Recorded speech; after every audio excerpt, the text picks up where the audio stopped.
Theodore Roosevelt said, "The nation behaves well if it treats its natural resources as assets, which it must turn over to the next generation, increased and not impaired in value."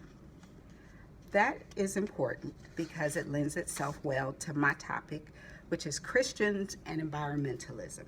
Do Christians really care about the sustainability of the earth? Merriam-Webster defines Christian as one who professes belief in the teachings of Christ. That's important, but it's too broad. So I'm not actually speaking of all Christians. I'm speaking of those that consider themselves to be deeply religious. Biologyonline.org defines sustainability as the ability of the ecosystem to keep diverse and productive through time despite humans deriving their needs from natural resources. There was a writer, Lynn White Jr., in 1967 who wrote a thesis, and it was titled "The Historical Roots of Our Ecological Crisis." In that thesis, he argued that Christianity is the root of the world's environmental problems. And that's a quote. He then went on to say that the ecologic crisis would continue to get worse until Christians' belief that nature exists solely to serve man is changed.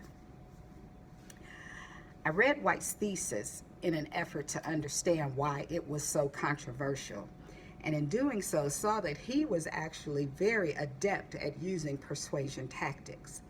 He began that particular thesis by using Burke's dramatist approach with a story about how Aldous Huxley went back to a town that he had been in as a child, only to find its natural resources depleted. He also made use of ethos by referring to other credible people, such as Aldous Huxley and St. Francis of Assisi, in support of his position. Now, I don't agree with him that Christianity is the root of the world's environmental problems. And his thesis did not persuade me to change my position. I'd like to talk about a couple of the articles that I read, though, that referenced White's thesis. The first one being Christianity and the Environment in the American Public. And this one was written in 1996 by Heather Hartwig Boyd. She had several theses that she tested against, she had several hypotheses, that she tested against data from a 1993 General Social Survey, or the GSS. And the GSS provides several measures of both religious and environmental beliefs and behaviors asked of a nationwide random sample. Dr. Boyd used logos to explain how the survey's responses were measured and to support the interpretation of the survey's data. Her position was that deeply religious Christians do not care about sustainability of the earth.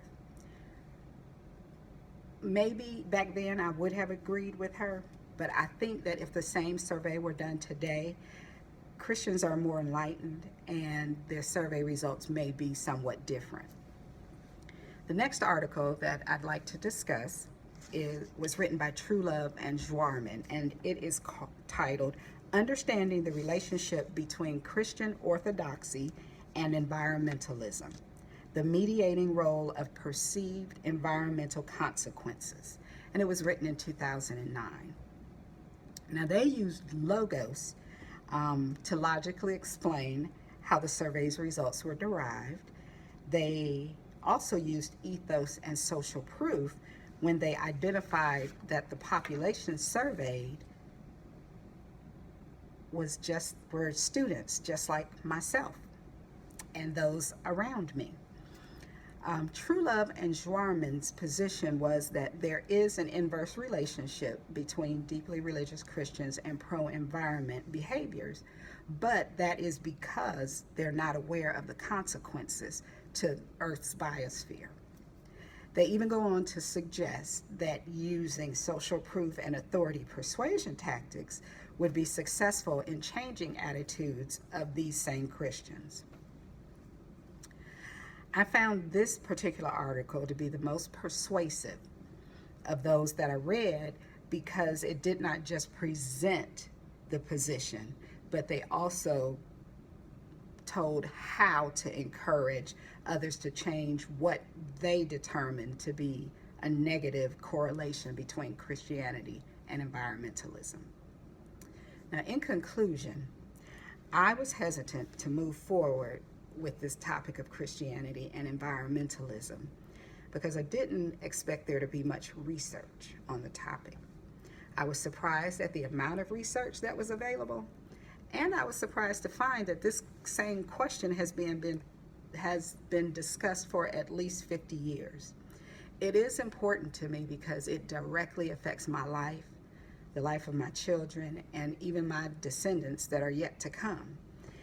And until the message is received and accepted, then this is a discussion that needs to continue. Thank you.